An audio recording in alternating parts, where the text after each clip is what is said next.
모세가 이스라엘의 역사에 있어서 얼마나 중요한 인물인지는 두말하면 잔소리라고 할 정도의 인물이죠.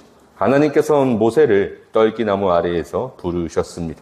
가지 않겠다고, 능력이 없다고 말하던 그 모세를 하나님께서 인도하셔서 강력하게 부르셔서 그가 모든 백성들을 이끌고 출애굽하며 이스라엘 백성들을 구원한 자가 바로 모세이죠.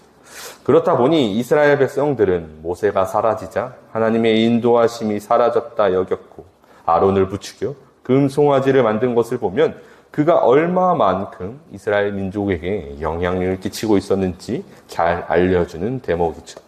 오늘 본문은 그런 모세보다, 이스라엘이 그렇게 중요하게 여기던 그 모세보다 예수님이 높으시고 존귀하다고 강권하고 있습니다. 우리는 이 대목을 잘 이해할 필요가 있죠. 모세가 우리의 혈육의 조상도 아니고 모세를 통해 주어진 이 율법도 우리에게 잘 와닿지 않다 보니 이 메시지가 잘 와닿지 않을 수 있습니다. 그러니 오늘 본문을 잘 살펴보길 원합니다. 먼저 오늘 본문은 예수 그리스도를 사도로 소개하며 그를 깊이 생각해 보라고 놀라운 권면을 합니다. 1절을 보면 그러므로 함께 하늘의 부르심을 받은 거룩한 형제들아 우리가 믿는 도리의 사도이시며 대제사장이신 예수를 깊이 생각하라. 히브리서에서 가장 강력하게 흐르는 메시지는 예수를 깊이 생각하라 입니다. 본질적으로 우리가 그를 깊이 생각하며 되뇌일 때 우리의 신앙이 바로 설 것이고 그의 뜻대로 살아갈 수 있는 하나님의 자녀가 그의 백성이 될 수 있음을 전하는 것이죠. 경건도 성결한 신앙생활도 우리의 모든 일상의 삶도 전부 예수 그리스도를 깊이 생각할 때 그의 합당한 삶을 살 수 있음을 완전하게 알려주는 것이죠. 그를 위한 예수 그리스도에 대한 소개가 지금 1장부터 지금까지 이어지고 있습니다. 히브리서는 먼저 그를 하나님의 아들로 소개했고 만왕의 왕으로 소개했습니다.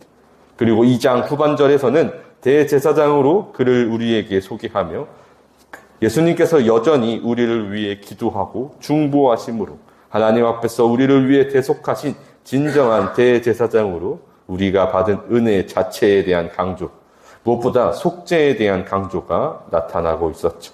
그리고 오늘 본문은 그를 사도라고 소개합니다.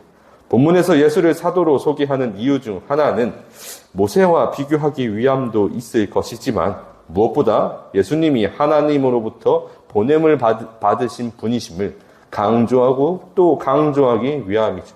사도를 먼저 부르심을 받아 보냄을 받은 자라고 이해할 때 모세는 정확히 그 사역을 감당한 바가 있습니다. 출애굽기 3장 10절을 보면 이제 내가 너를 바로에게 보내어 너에게 내 백성 이스라엘 자손을 애굽에서 인도하여 내게 하리라. 이때 하나님께서 모세를 부르셨고 그리고 애굽 저 세상으로부터 보냄을 받았습니다. 내 백성 이스라엘을 구원하게 하신 하나님께서 출애굽기 내내 흐르며 모세의 그 사역을 우리가 잘 보았던 것도 구약의 내용 중 하나이죠. 예수님도 마찬가지입니다. 요한복음 3장 17절을 보면 하나님이 그 아들을 세상에 보내신 것은 세상을 심판하려 하심이 아니요 그로 말미암아 세상이 구원을 받게 하려 하심이라. 이제 예수 그리스도께서도 세상을 구원하시기 위하여 이 세상으로 예수님을 보내셨습니다. 그로써 하나님이 그에게 맡기신 일, 그 모든 말씀 앞에 예수님은 순종하심을 보이셨고 모세가 이스라엘을 바로로부터 구원한 것처럼 예수님께서 또 마귀로부터 죄의 세력으로부터도 이 세상을 구원하셨습니다.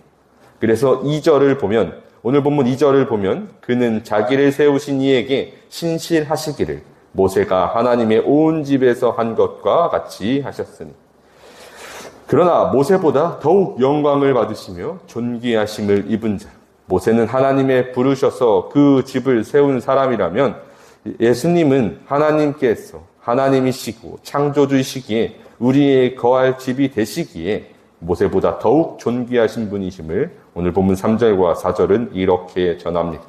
그는 모세보다 더욱 영광을 받을 만한 것이 마치 집 지은 자가 그 집보다 더욱 존귀함 같으니라. 집마다 지은 이가 있으니 만물을 지으신 이는 하나님이시라. 행하신 일에 대하여 예수님은 모세보다 본질적으로 뛰어나신 분이었습니다. 본질적으로 존귀하신 분이었죠.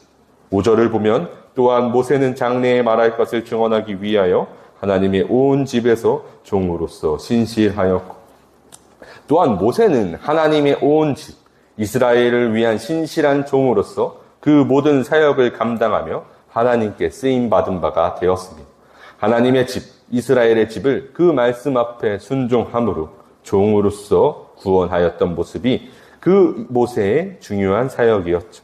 오직 하나님의 말씀과 그의 계획 앞에서 신실함으로 순종한 모세는 지금도 이스라엘 내에서 회자될 정도의 중요한 위치에 있었던 자임을 잘 알 수 있는 것이죠.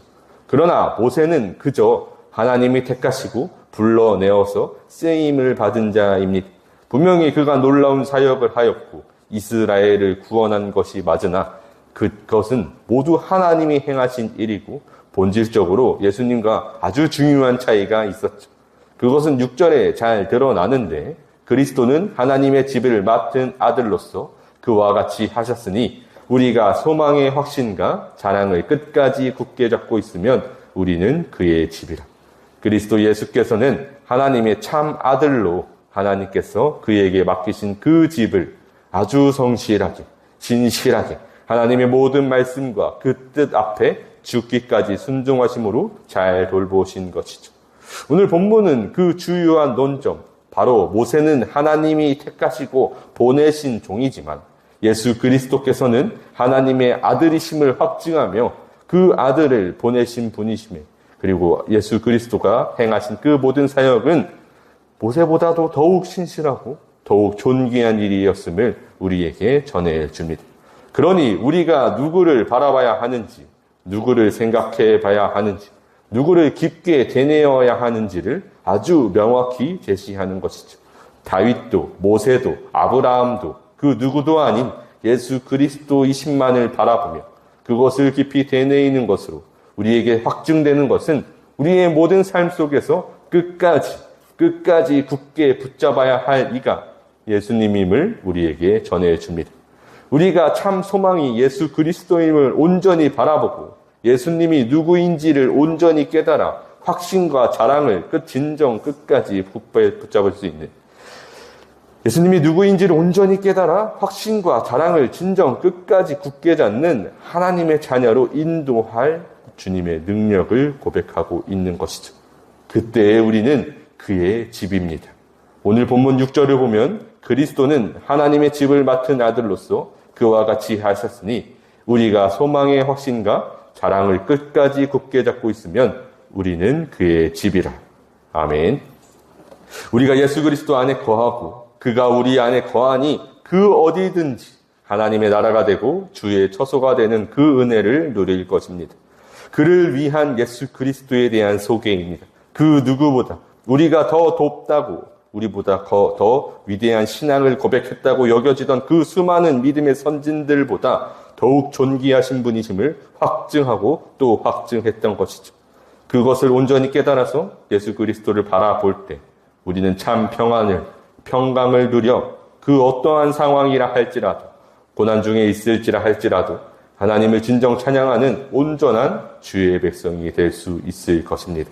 이러한 은혜를 사모하며 끝까지 예수 그리스도를 붙잡아 그의 처소가 되시는 저와 여러분이 되시기를 주님의 이름으로